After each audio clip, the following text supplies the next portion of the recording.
हाँ राती आए हैं 3 बजे मुड़े हैं रात लिबर्टी चौक है सर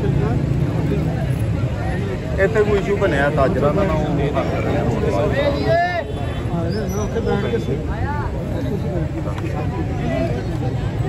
सर आ जाओ मेहरबानी रोड खाली कर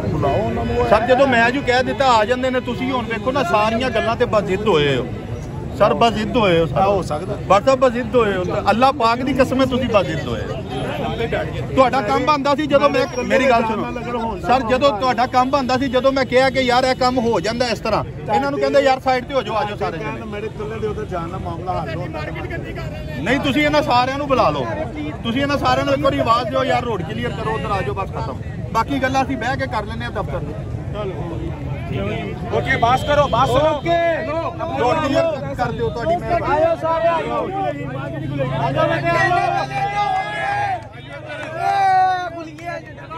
सेकंड और सर मैं 1 मिनट क्या 30 सेकंड में रोड क्लियर हो जाएगा ये मैडम मेरे साथ खड़ी है सर इनसे कहें जो ये पार्टी यहाँ पे है दूसरी वो लिख के इनको दे दें हम यहाँ से रिमूव कर रहे हैं with in a movement 30 second ज़्यादा नहीं लगेगा असिस्टेंट कमिश्नर की बात पे भी यकीन सर मैडम डन डन हो गया डन सर डन एसी की बात सर मैं डन नहीं इधर आ भाई मैडम डन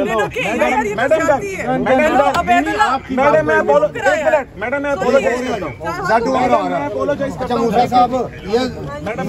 साहब आ रहे हैं ये खत्म